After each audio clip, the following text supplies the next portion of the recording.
And we are hearing from Suzanne Kamata. Most of us maybe already know Suzanne. She's our kind of star, I think. Very prolific novelist, editor, writer, brilliant, prolific, and always willing to pitch in these conferences. So Suzanne, I'm going to let you go ahead and introduce your panelists, and I'm going to shut up now. Go ahead. Okay, good afternoon, and thanks for joining us. So first, I'm going to introduce our panelists, and then I will speak a bit about the topic, and then we'll get into the discussion. So I hope to leave some time for questions and comments, which I expect there to be. So as Karen said, my name is Suzanne Kamata, and I've lived in Japan for 33 years and counting. And if I can put a little plug in for my most recent book, I can't see myself right now, but so this was one of my pandemic books, Pop Flies, Robo Pets, and Other Disasters. It's from the point of view of a junior high school Japanese boy. And the most recent book is The Baseball Widow. And it's from 4 points of view. One point of view is an American woman in Japan. And another point of view is a Japanese baseball coach and a Japanese baseball player. So these books are sort of inspired by my experience as the wife of a Japanese high school baseball coach and the mother of a boy who played baseball. Okay, also on the panel, we have Clara, Kiyoko, Kumagai.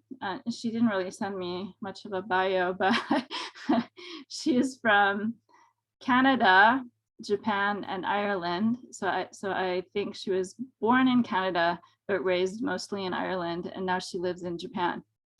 And she writes fiction and nonfiction for children and adults, and she's had work published in Banshee, which I believe is in Ireland, Room, Event, these are Canadian journals, and Cicada.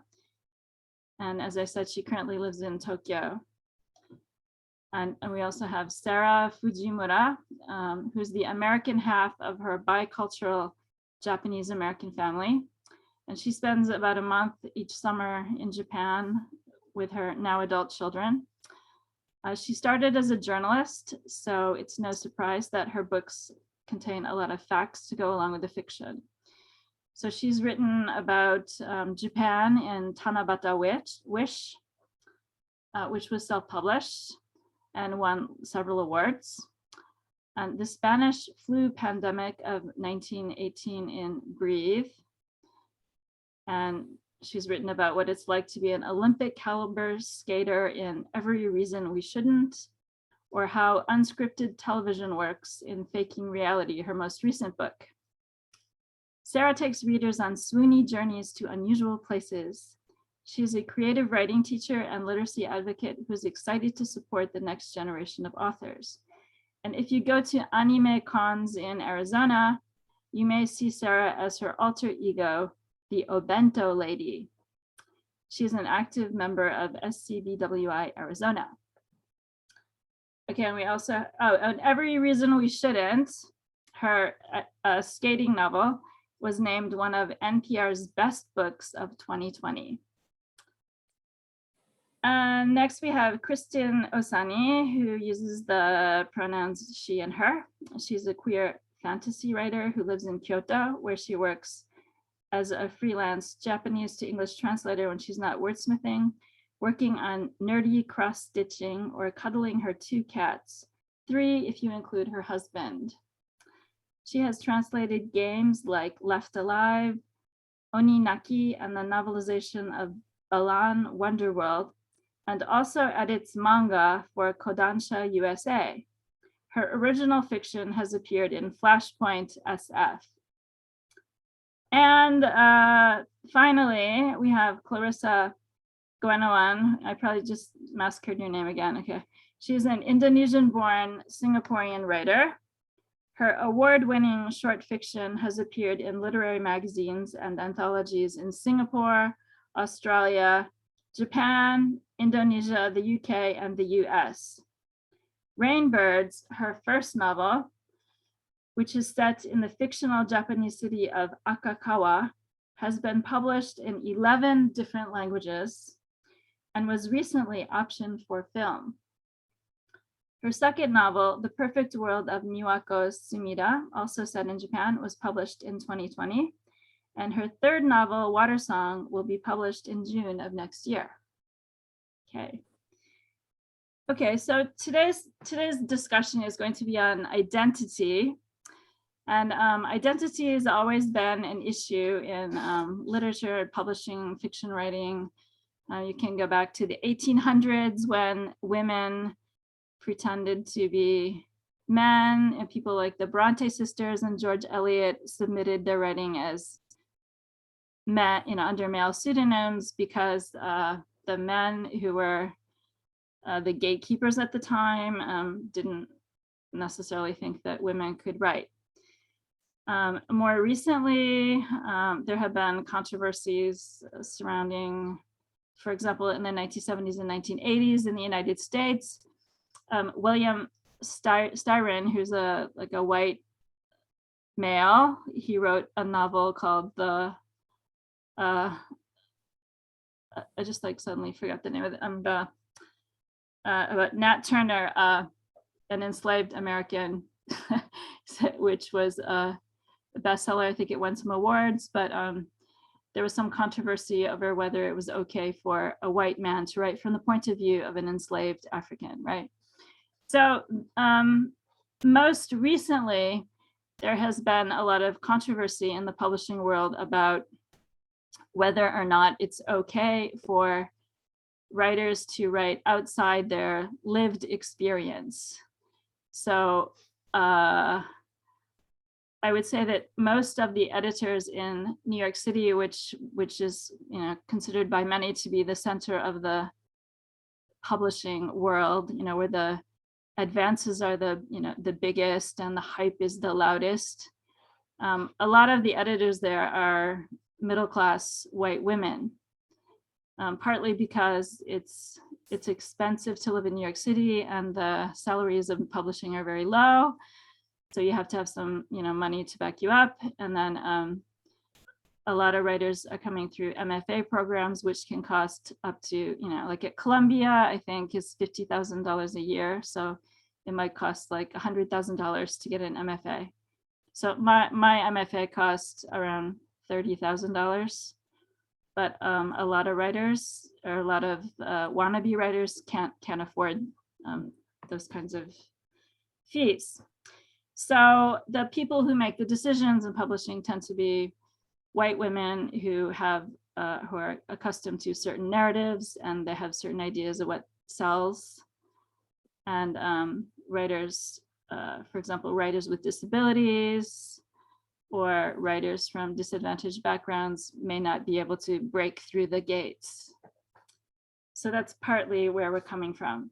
So a few years ago, some marginalized writers began a campaign, hashtag We Need Diverse Books, to promote writing by marginalized voices. And more recently, there's been hashtag Own Voices, but that has been deemed harmful. So we're sort of getting away from that. So to start things off, I've asked each of our panelists to introduce a bit of their work and to explain or to talk a little bit about why they chose that particular identity for their character. So shall we start with Clarissa? Right. Okay, so I'll read from the excerpt from this book, The Perfect World of Miwako Sumida, which is my second novel. I have to be honest that I read this because this is the only book I have in my office right now. Yeah, so just going to read from the beginning. Basically, the main story is about this girl, Mimako Sumida, who committed suicide. And then the people around her was like wondering why did that happen, because she looks like someone who is young, still in 20s, and then she looks like everything is all right. And yeah, they started to like piece together and trying to move on from her life. So the first point of view is actually from a Japanese guy who is in love with her. And yes, basically totally blindsided because he thought that everything is all right. I mean, she's a bit cold, a lot, but he just didn't expect her to suddenly one day committed suicide. So this is the first page actually. Before I knew it had happened, I'd fallen in love with Miwako Sumida. Whenever I was on campus, my eyes unconsciously sought her out.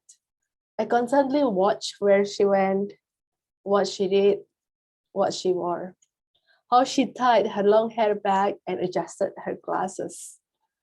When Miwako read, she would tilt her head, resting it on her slim fingers as if they were too heavy. She always looked like she was daydreaming. One afternoon, she took a seat next to me in the library. I kept my eyes on my book, but she was so close I caught a whiff of her shampoo. The sweet scent of summer strawberries, ripe and bursting with flavor. 8 months later, Miwako Sumida hanged herself. But I wouldn't let her death slip past me. She wanted to tell me something and I had to find out what it was. So the reason why I choose this point of view, actually this book have 3 point of view. So the first one is a guy who loved her. Second one is her best friend. And third one is actually something like her mentor.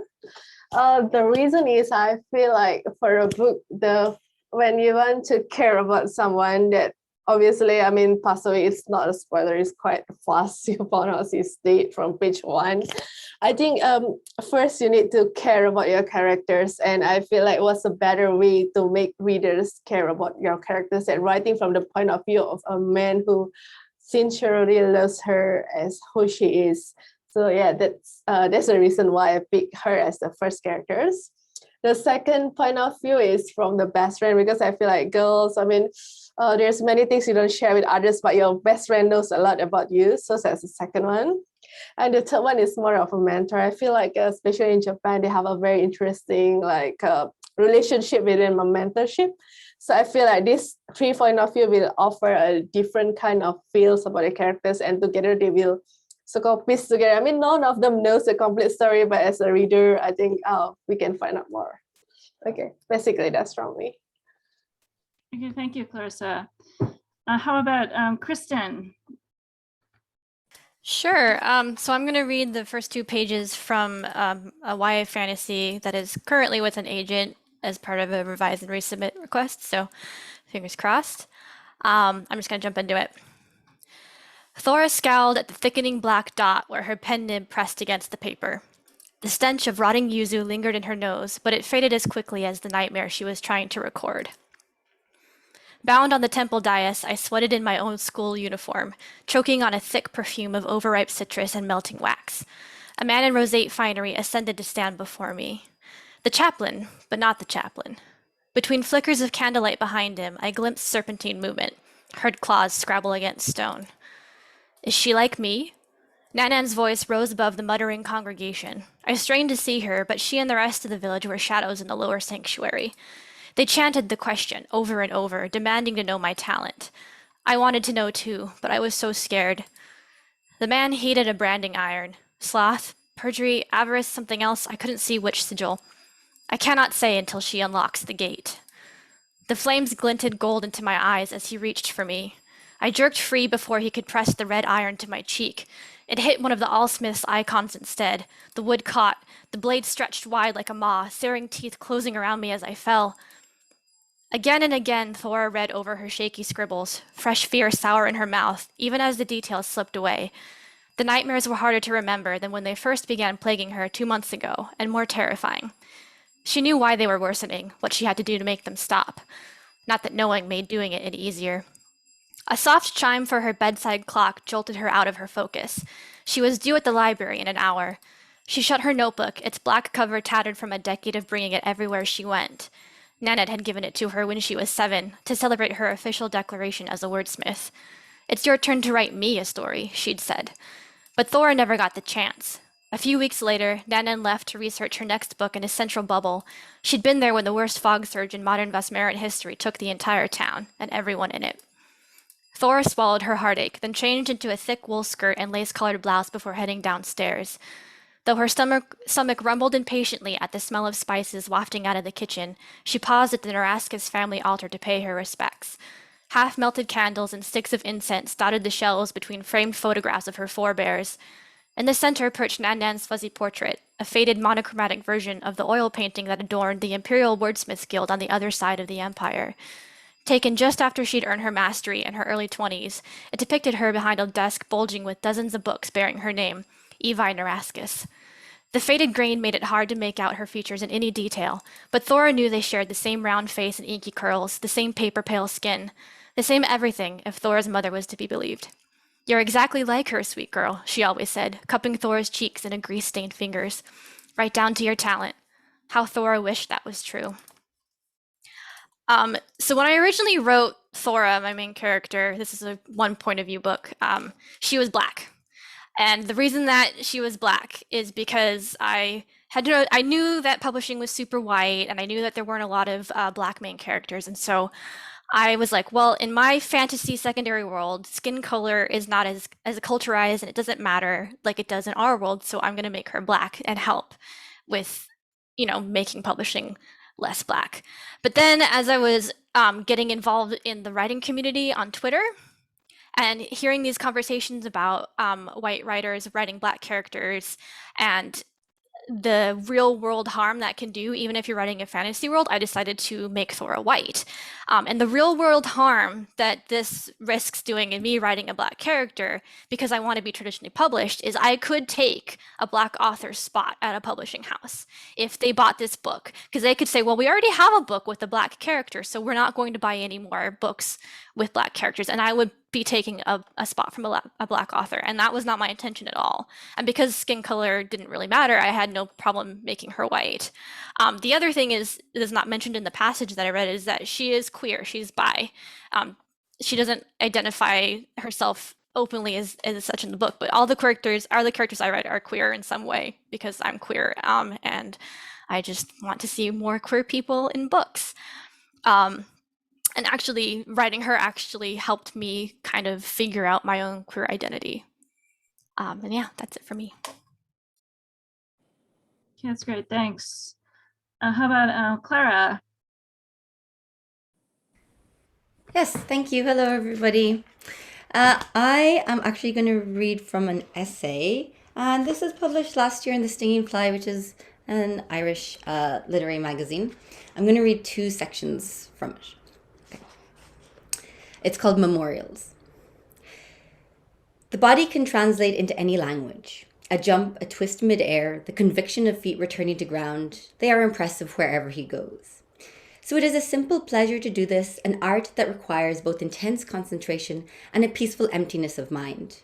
It is also a way to keep warm in a country where the wind is acrobatic enough to throw rain in every possible and impossible direction.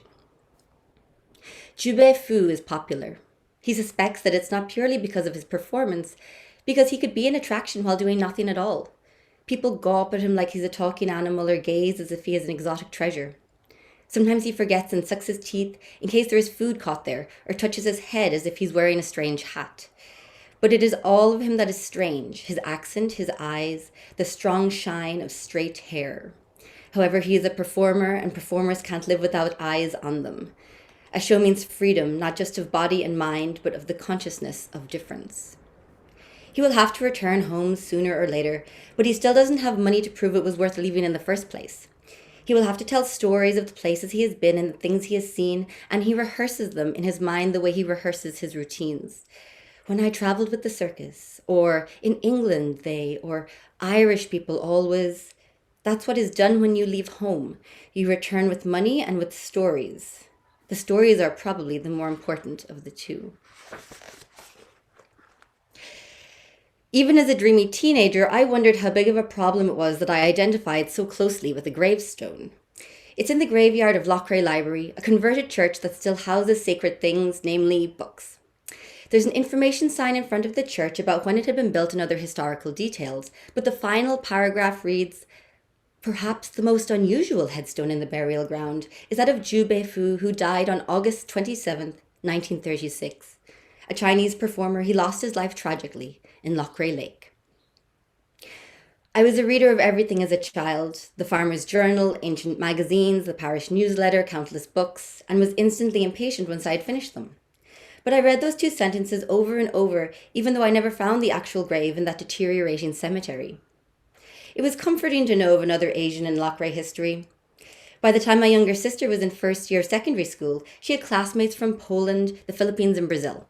But for the majority of my secondary school years, the foreigners were just me and two girls from England. I'd lived in Ireland almost my whole life, a handful of years before it became a place where it became a place where people immigrated to rather than just emigrated from. My mother is Irish, so really it was a homecoming as well as an immigration, though the homecoming part is not usually what's picked up on. But here is another exotic foreigner who had been in Ireland long before me and settled here, if not in life, then at least in death. I thought about that Chinese man in the graveyard because, in a place where everybody seems the same, there is solidarity in any difference. Okay, so this is, I guess I would call this speculative nonfiction because I had initially thought of writing a short story about this man, Jubei Fu, who had died in Loughrea, which is a small town in Galway, the west of Ireland. And as I started to write it, I thought, oh, this could be, interesting, I guess. But then I realized I didn't really know much about him. So the first part is, a story about him when he's traveling with the circus. But as I continued to write it, I realized I didn't actually know that he had been with the circus. That was sort of an assumption I had made just from reading Chinese and Performer. So in this essay, I write like 6 different versions of what his story could have been, as like a scholar or rich man or someone who was in love with an Irish woman. Or the last one is someone who was raised in the Gaeltacht, the Irish-speaking area of Galway. Because I kind of wanted to think about the different identities he might have had and not just trying to project one, which I guess was just my own assumption. And then with that, I write more like a personal memoir piece about myself growing up in that town and I guess the kind of ways that we find solidarity and difference, even though obviously this man was really different from me. But I wanted to explore my identity and my relation with difference, as well as thinking about different ways I had imagined this person. So yeah, that's mine. Thank you. Thank you. So I just read that essay yesterday. I was trying to figure out how to introduce Clara. So it was a very interesting essay. It's on her website, so I encourage you to check it out. And there was a story, Ringworm, which I read, which is from the point of view of a Irish girl, which was also very convincing. Thank you for reading them. Yeah, they were great. Okay, Sara. Hey, so I am actually not going to tell you anything about the characters before I start reading, but I wanted to read you a chapter that is definitely a universal experience or semi-universal experience of American teenagers going to homecoming carnival, but there's a very specific twist to it and very specific language to it. So here we go. Chapter 7. This is going to be a disaster. Leo paces back and forth in front of our delivery truck as Oji-chan micromanages our dads on the homecoming carnival plans. Why did I think this was a good idea? I grab him by the arm. Leo, stop, breathe. What if Choya Vista High School isn't ready for yakisoba? What if it's too weird? Iwate sensei already gave me an extension on the trip deposit. Tonight is pretty much do or die time.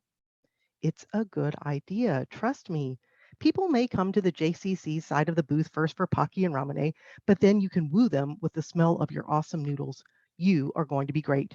And if things get desperate, take off your shirt and announce to everybody that you were the guy that was in the tabloid picture with me. First, that would be a health code violation. Second, Oji-chan would baka slap me into next week. And third, I thought we were trying to get people to forget all about that. Yeah, we are. But I also don't want to go on the Japan trip without you. I'm not kidding, Leo. If you're not going, I'm not going. At least not this summer. But you'll lose your deposit. Don't care. Either we both go or neither of us do. Hey, I don't make the BFF rules. I just follow them to the letter. Leo, Sasha, still wearing her school's official pastry chef in training uniform, rushes out the front door of the restaurant with a big tray in her hands. Don't forget the manju. Underneath a layer of plastic wrap, a huge cookie sheet is covered with dainty white egg-sized confections decorated to look like sleeping bunnies. These are amazing, I squeal. Try one. Sasha pulls back a corner of the plastic wrap. I don't want to eat your merchandise.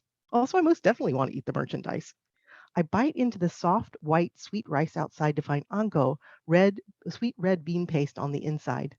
This is so good, I say. Ooh, may I have one? Dad says from over my shoulder. Sasha holds the tray up to him. I see you got a heaping helping of the Matsuda cooking gene. Did your grandpa teach you how to make these? Oji-chan and Sasha look at each other and scowl. No, Google did, Sasha says flatly. Sasha pulls the plastic wrap over the manju and hands the tray to Leo. Do not drop them. Here, take this with you too. Mrs. Matsuda hands me the blank specials board and a baggie with chalk markers inside it. Okay, you guys have fun tonight. Mrs. Matsuda looks at Leo. A smile crosses her face. My baby, the entrepreneur, I'm so proud. Leo ducks around his mom before she can hug him. Ittekimasu. I'm off, he says. Itterashai, she replies, but adds a stern warning. Kyotsukete ne. Hi. I'm serious, Leo, Mrs. Matsuda yells after him. Be careful. Once we are tucked in the middle of the Matsuda's minivan, I notice a little piece of white mesh fabric peeking out of the top of Leo's hoppy coat sleeve. What happened? I tug the hoppy coat sleeve farther up his arm. A bandage circles his arm up near his elbow. It's nothing. I had the heat up too high. Hot oil splattered me. Did the hot oil splatter your neck too? I run my fingertips down the side of Leo's neck to the dime-sized splotch on his skin. Or did your chat with Lindsay about the pricing of ramen and pocky go just that well yesterday? I quirk an eyebrow at Leo. Leo scoffs. Why? You jealous? I elbow him in the ribs. No. Yes, she is. I pull out the chalk marker and write manju and hiragana on the specials board. $3 a piece? Yeah. I add a chibi drawing of Leo in the corner, complete with a hoppy coat and white cloth around his forehead. You have to be on the board too, Leo says. This was a dynamic duo idea after all.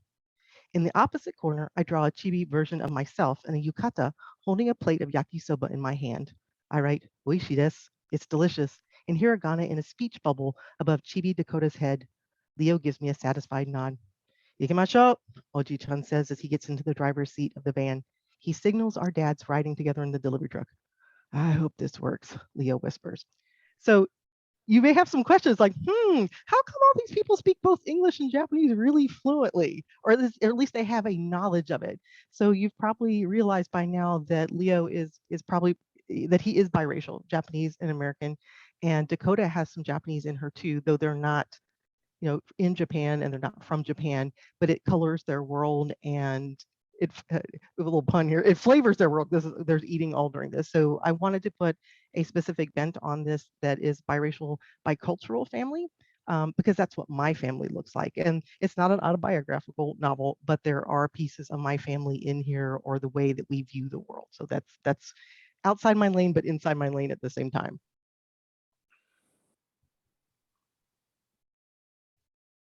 Okay, thank you, Sarah. So all of us have various multicultural, multi-dimensional backgrounds and experiences, but many of us are also sort of writing like outside our lanes. So what kind of preparation or research do you do when you are writing about a character who's does not share your lived experiences? Does anyone want to volunteer to go first? Okay, Kristin. So you're probably going to hear me gush about this resource a lot today. Writingtheother.com is a fantastic resource. They do webinars, workshops, they have free resources. There's a ebook that was published, I want to say in the early 2000s that they say needs to be updated, but I read that first and then I took a couple of workshops with them. And they're incredible. I also really like, there's a Tumblr called Writing with Color that I refer to a lot. Following people on Twitter, authors of color, authors who are disabled, other queer authors, basically any author that I admire that has a different background from me, and just kind of like reading through their feeds and like looking, kind of just eavesdropping on the conversations that are happening on Twitter, and Googling just like how to write a Native American character, how to write a deaf character. But writingtheother.com has been an invaluable tool for me. And I feel like I treat it as like another part of craft and not like some sort of political correct thing I have to do. I'm trying to get better about writing outside my lived experience the same way I would try to get better writing in second person or writing in a different tense or outside of chronological order or description or dialogue. And it's just kind of something I treat as just another part of craft. I agree 100% that to me, it's not a political correctness thing. It's doing your research. And at the beginning, I started off as a journalist. So I love interviewing people. I love listening to people's stories and asking them. And when I do, like in Faking Reality, Leo and Dakota are best friends, but there's a love triangle going on. And the boy that she dates for a little while is Alejandro Santos Jr., who is a biracial Latino Mexican-American boy. And I have mixed families in my life, and I gave the book to them and I said, and because we've been friends for such a long time, it's not like they have to be nice with me. And I tell them, like, no, tell me if there's anything that's even remotely off, or just if you feel a ping, even if you don't know why and you can't put it, if you feel anything, tell me what it is, like, or where it is, so that way we can dig a little bit deeper. And my friends who I had read Alex's part, it was my friend who's my age and her daughter, who is at the time was a freshman in college. And even between them, they have different opinions about stuff, and so who to listen to and why, and letting other people help you craft this idea. But what Kristin was saying that I think is really important is the part of it's about doing your research. So again, I live in Phoenix, and if I pick up your book and you've set it in a Phoenix high school, and everybody from the principal to the teachers to the librarian to the cafeteria to the bus driver and all the students are white, that tells me you did not do any research at all, because we're a few hours drive from the Mexican border. We have a huge Mexican and Mexican American population. We also have a very large indigenous population here. So if everybody at this school is white, that tells me that you didn't do any research, or you are so afraid of making a mistake that you have whitewashed everything. And so to me, I'm not sure which is worse of the two, of just be like, well, I can write anything, or I'm too scared to write it. So do your research and talk to people. And if you can go, and not everybody's going to have the same, even within the same community. I like to listen to the different sides within the same community. Like, I don't have a comment on it, but I like to hear what they're saying. So there's not always one answer. There's other things on top of it. Okay, I'll chip in the next. So I think nowadays we have a lot of great resources, like just now what Kristin mentions, and also people have this general idea, okay, you need to have a sensitivity readers, you need to do your research, like what just now Sara was saying. And I mean, this is all great and you should definitely do that. But as a writer, I think one of the things that is important is we want to do the best that we can do. We want to write the best book we can possibly write. And obviously I think it's very difficult to write about your own experience. I mean, for me, I feel like my life is quite boring. I wouldn't want to read books about me. And I definitely never killed anyone and committed suicide, things like that. Not yet, finger crossed, okay. But sometimes you want to write about other things that's outside our experience, but I think it's very important to do it with respect. And we need to have a good intentions. And especially when it's not something that we experience ourselves, always question your words. Always check 1 time, 2 times, 3 times, 4 times, check so many times. I'm currently writing my third novels. And I remember I've checked some of, actually I'm very bad in kanji. I checked the kanji already and I still check with my friend a few times. Are you sure this is the right kanji? And she was saying, yeah, it's the right one. So always question yourself, do a lot of research, use as to be readers, use all the online, Google is so cheap, library, you can just go there. There is no excuse to be lazy, and you want the readers, you want to respect the readers by giving them the best works that you can do, not the half-hearted efforts. And I always say that doing a research for writing is like this iceberg on Titanic. Maybe on the novels, it's only come the thing on top. But actually, as a writer, we have to do a lot more. There's a lot more ice inside. And I did a lot of stupid things for my novels, like printing out the whole 1994 moon pace and then the weather forecast. No one is going to check it's going to rain on that day. But I feel like as a writer, we owe it to ourselves to do what the best that we can do. Okay. Yeah, okay. I guess because I've gone last, I just feel like I agree with everybody who has already spoken. I do feel like research is so important, but it's also so much easier to do now. So I guess I sort of feel like if you're not doing your research, I feel like there's no excuse now. As Kristin said, you can just Google it. I think that reading widely is super important for any writer anyway. But I think you need to also seek out lots of different stories, and there are lots of different stories out there. I think if you are in these sort of communities of people that you're writing about, like as Sara was saying, like these are your family or like the community you live in. I think that can be really important. I like my novel I'm working on at the moment is YA, and it is set in, I guess, like an alternative Japan, I would say. And the protagonist is half Japanese. And as I'm half Japanese, that felt like maybe for me, like a truer story for me to write. But I'm lucky in that, like with having beta readers, one of my beta readers is another like half Japanese American Lebanese friend of mine, who I could also say like, how does this feel to you? And she's not going to have all the same experiences as this character, like nobody can, but I was really interested to see like what resonated with her. She was like really able to give me some small tips about like accuracy. And I think sometimes before you can put your book out there, you want to have a dialogue with other people, or, you know, with other authors, with books. And I just think that makes your writing just so much richer. Yeah. Can you guys talk a little bit about stereotypes or stereotypical things? Because I know this gets us in trouble, but you notice when the passage I read that on the JCC is the Japan Culture Club, which my kids belonged to when they were in high school. But the Japan Culture Club, when I first wrote the first draft, I wrote, okay, and that side's going to have, I don't know, Pocky and Ramune. And I just kept going. I'm like, I'll come back and fix that later. And because Leo's making, yakisoba, which is something that most Arizonans don't know anything about.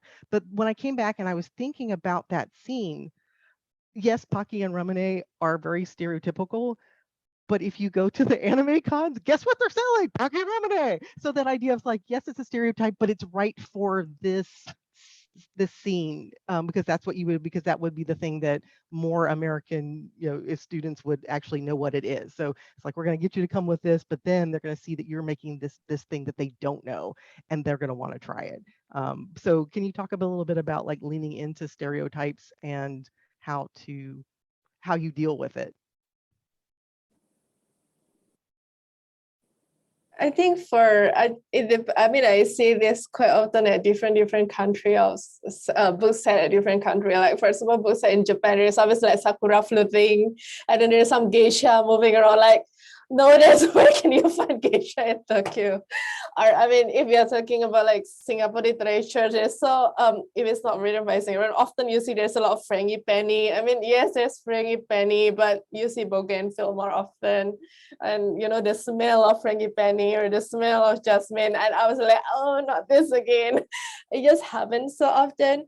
I think it's quite important as a writer. We should look at the small details. Sometimes like definitely Pocky and Ramone. I love Ramone. So it's definitely something that we often see, but I think it's unless in April, maybe you don't want all the sakura floating down, or I think it has to be appropriate. And also at the same time, I think readers appreciate smaller details. Like for example, in Singapore, I realized there's not many of those cables in city. And then for example, in Japan, I mean, maybe instead of something that is obvious, you can also talk about like a flower that is not that famous. Like for example, Ajisai in June, hydrangea in June, which is not really in your face kind of Japanese. That's what I feel. And it doesn't seem like something that you just put in there. Like, look, we are sitting in Japan. I have my geisha, I have my sakura kind of thing. Yeah. So I think it's important to look at the details, but there's also a benefit when you don't really live in Japan and you tend to notice more things like the Jesus statue, or like when I just came to Singapore, I see so many things. Like I told my friend, hey, there's not much cable over here, and they're like, I don't really notice it because in Japan in Singapore we do it underground. So there's always nice outsider point of view, and there's always a saying like you should look at the words like the point of view of a small children's, and somehow you can see more things. Yeah. How about the rest? Yeah, I'll jump in here. I think like Clarissa was saying, it's often in the details, right? Like what are the small details you can add that make something feel real to you? That it's amazing if you can write something that people who've lived there are like, oh yeah, that small detail is, yes, I remember that, and that can bring something much more to life than something stereotypical, because the thing with the stereotype is that, sometimes a sliver of it is correct, right? Like a part of a stereotype can be correct. It's just so oversimplified. It's just what you see on the surface. And it's, sometimes it's a symbol more than something real. Like we might talk about Geisha or Geiko. And I think that for me growing up in Ireland, there was not even that many stereotypes about Japan, and especially when we moved there in the early 90s, to rural places, I feel like even the stereotypes people had were limited. I think that like a reason I write as well is to bring a more, I guess, nuanced portrayal of something, especially for people who haven't seen that as much yet. And as someone who, like, as a teenager, the biggest example of Japan in literature that was there was Memoirs of a Geisha, written by Arthur Golden, in which the geisha has blue eyes. Like I didn't think I really needed at that time any more verification that blue eyes were normal or prettier. And which was a story that he took, from a Japanese geisha, right? So I think maybe when you grow up with those things, like I would always be really aware of, like, knowing that's not the whole story, right? Like knowing that I wanted to give more than that. Yeah. Yeah, you're right, Clara. Like, there's always a sliver of truth to stereotypes, but stereotypes don't come from those groups, right? They come from people who are making judgments on those groups. So the stereotype that Japan is all samurai and sushi will come from the outside. It's not an inner truth to Japan. But like what Sara was saying about including Namine and Paki for the JCC, I wouldn't actually consider that a stereotype, because in my experience in being involved in Japan culture clubs and being involved in anime clubs and going to anime conventions, Pocky and Ramune were like staple foods for us. So that is less of a stereotype and more of a common thing that you will see among people in the States who are interested in Japanese culture. I feel like the stereotype would be is if you just write that everyone in Japan loves Ramune and Pocky, which, a lot of people do, but not everyone does. And I think the thing with stereotypes is you have to question where they come from, who is making that judgment, and it's always going to be the centered group making a judgment about the marginalized group. And question them and dig beyond them, dig deeper than them. I think this was mentioned in writing the other workshop that I took. I think that's like a Pixar rule where you have the first idea, you get rid of that. You have your second idea, you get rid of that. You have your third, you get rid of that until you're like 4 or 5 or 6 layers deep. So you never want to go with the first thing that you think of. I mean, for a first draft, I feel like it's totally fine, but like put like a TKTK or brackets or something to be like, come back and examine this, research this more later. But yeah, you never want to go with the first thing that pops in your head for anything, I feel like. Okay, so far the discussion has been very interesting, I think, but I think we'd like to open this up for questions. So if there's anyone out there who wants to ask something. I have a question. Go ahead. For anyone who wants to answer this or address this. You said something earlier about how the own voices thing had been sort of been decided that wasn't necessarily healthy or whatever. And I'm wondering, and I think we've all seen stories about YA writers or whatever being kind of targeted and maybe canceled, or maybe that's the wrong word, but basically punished for somehow breaking a rule or a perceived rule. And I'm wondering if you feel like there's where the pendulum is on all of this. I also think, I'm going to disagree with Kristin about the whole stereotypes always come from the, outsiders, because I've lived in Japan for 25 years, and my Japanese students are full of stereotypes about their own cultures. And I don't feel like they're the marginalized community. I'm actually more marginalized than they are since I'm living here. But they come up with all kinds of very simple-minded sort of, well, this is, Japanese are shy, or all this bullshit.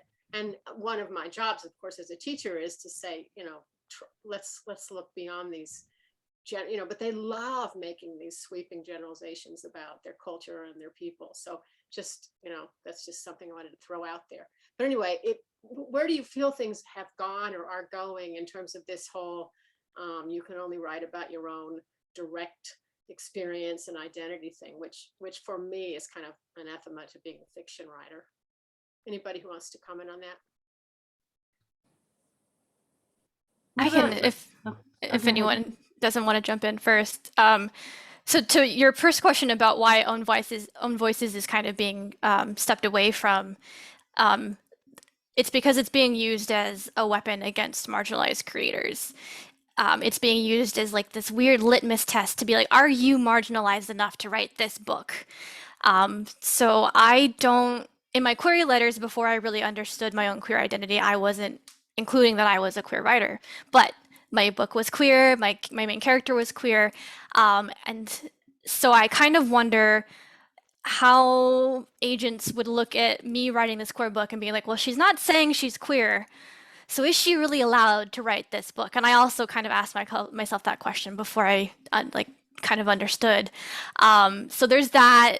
There's this question of authenticity, is like, are you Black enough to write this book if you're like half Black and half Mexican or half whatever? And so Own Voices started as a hashtag to help readers find books that more aligned with their own experiences and kind of authors that they could trust to handle their identities with respect and care. And then traditional publishing did its thing and took Own Voices and made it this bludgeon of, well, you have to be this Black to write kind of thing. And so that's why, as far as I can tell from the Twitter conversations and the communities that I'm involved in, that's why Own Voices is being stepped away from, which is why we need diverse books stepped away from it. It wasn't just race related though either. It was it was used to weaponize like people who were not, they were writing queer stories, but they weren't out to like their family or something like that.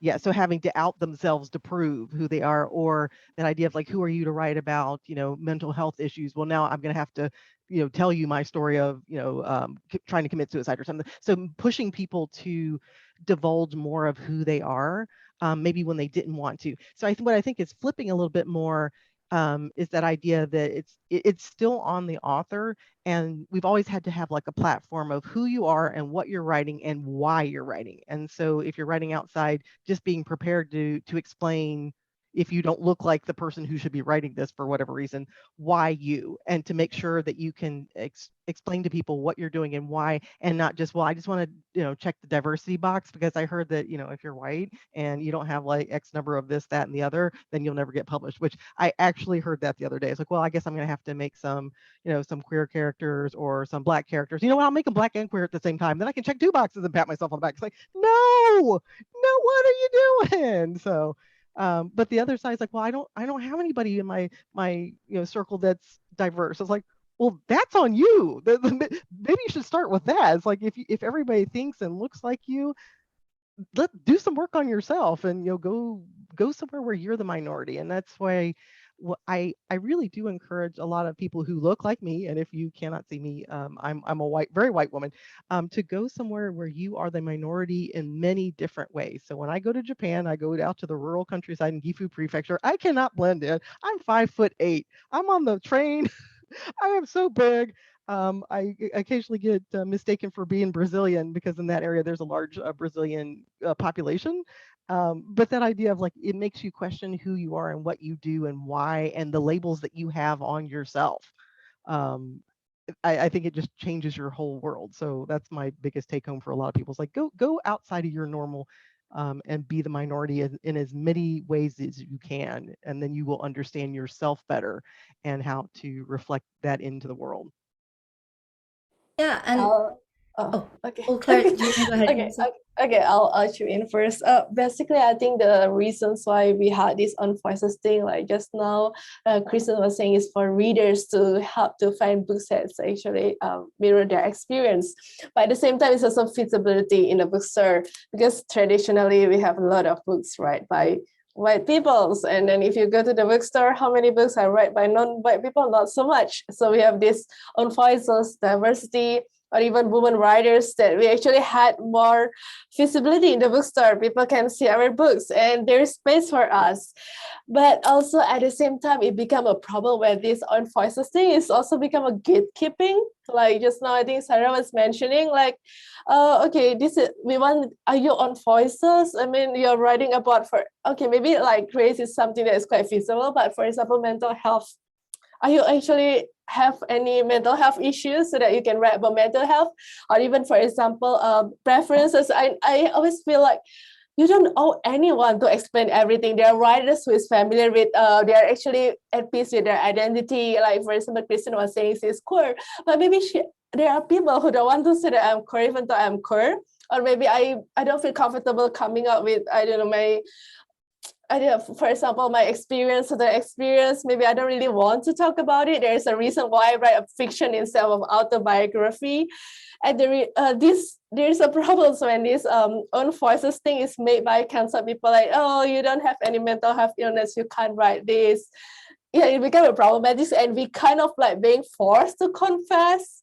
And not everybody is actually feel comfortable to confess. Maybe our family are not ready. Maybe our environment is not ready. And everybody should be able to coming on to when they feel safe and they feel like they want to do that. It shouldn't be like a push on the publishers that, hey, you have to tell us your identity and it has to match what you're writing. So I do have a problem with this gatekeeping thing when it comes to the diverse voices. So there's a good thing, but there's also this bad thing when it's actually made use to cancel people and make use to, force people to come out before they're ready or they're safe. Maybe I want to come out, but it's not safe for me. There's always that problem, isn't it? Clara, you think? Yeah. I think everybody has spoken really well about own voices and, how it started and how it's going. But I don't know, like, if I can judge where the pendulum is at the moment, because I feel like there's many different pendulums swinging in lots of different ways. But just something that I feel like there is we talked about resources already, but I feel like there is an effort to provide resources and provide support. I don't think it's a case of like people just getting cancelled, right? If it's being perceived that they're writing something that they like, quote unquote, shouldn't be writing. I'm very lucky to be a mentee with We Need Diverse Books. They do different mentorships every year, and I'm a mentee this year.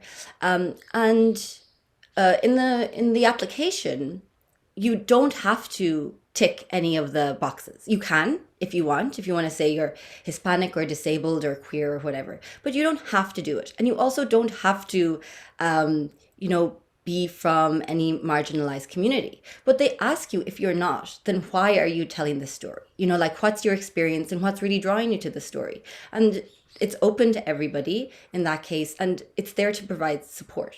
Right? It's there to help provide guidance. So I think there are some mentorships which are specifically for like writers of color or queer writers, but not all of them are. So I feel like there is that support. There is a willingness to provide guidance and to help people write better stories. So I think it's not just one pendulum.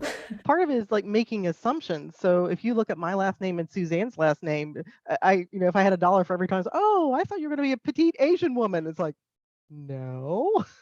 So just that idea of like, you can't, and the same thing in reverse. If it's a very Anglo name, it doesn't mean that the person is not Asian or partially Asian or that idea that you need to go a little bit deeper and not just look at the surface. So I have to share a criticism I got one time. So I totally respect people who say I only read own voices books. And I have a page on my website that lists my specialty are YA books that feature the main character or the love interest is biracial, Asian, and something else.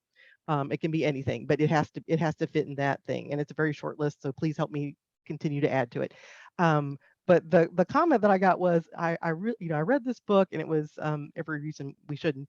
I read this book and I really loved it. I love this, and blah blah blah blah blah. And then I got to the end, and she said, and then I got to the author's note parts, and I realized that this person is a white woman, and I don't like this anymore. So it was if she had given me like specific details of like, you didn't get this right, or you didn't get this right, that would be something different, because it would be something that I could learn from. And whether I say, nope, that's a true story, that came from my dinner table, or I hadn't thought about that way, let me talk to some of my friends to see if if they agree, if they disagree, is it something I need to learn from. But the idea of like, they got to the end and realized who I truly was because they saw my picture or whatever at the very end, like, oh no, I can't do you. So that's frustrating to me a little bit, because and it's not the same as the people who are the own voices. You have to put your pain out to other people, but just that idea of like, people are very quick to judge, and so I'm hoping that we can be a little bit more open-minded to, let me hear why you say what you do, or what you're doing, and what you're and your why and your how. Yeah, I also think reader reactions are we can't control reader reactions, no matter what they react to. It's very interesting. You're like, oh, okay, are you sure you read my book? or the idea of like, yeah, the polar opposite sometimes, like the one thing that one person just absolutely hated, somebody absolutely loved. So yeah, so like trying to please every reader is just, so just trying it's to pull impossible. out what the truth is. So the only thing I feel like we can do as authors is just do our research, be as thorough as we possibly can do, and at the end of the day, know that we did what we could do. And if a reader has that reaction, like, that's on them, not on us. Mm-hmm. But then we also have the responsibility, if we mess up and we get called out for something, and we are explained, this is what you messed up. You have to apologize. Like, I know Mary Robinette Kowal on her blog talks about a short story that she published that she got called out for because she didn't do her thorough research, and she went back and rewrote it with the help of people from that community that she was portraying in that story. So that's, there are examples of that. There is an Australian writer, I think, who used to write people of color as her main characters, and then she stopped doing that for similar reasons to what I explained earlier about wanting to step back and give space to Black authors. And I think, like, when you're writing a story, you really do have to question your own motives. Like, why am I telling this story? Am I really the best person to tell this story? Have people from this community been given the space to tell their own stories or not? And if not, sometimes the story really isn't ours to tell. And I think it's our job to really interrogate ourselves and make sure that we are telling stories that are ours to tell. And if you have to tell a story, like, write it. You don't have to publish it. But yeah, I think, and then if you want to, like, create space for marginalized authors, like, support their books. demand books from them. It's really easy to find lists of books written by trans authors, by Black authors, by Native authors, by queer authors. If you just search books written by X identity in X genre on Google, like you get lists. And I think that's one of the best things we can do to increase representation and make publishing less white overall.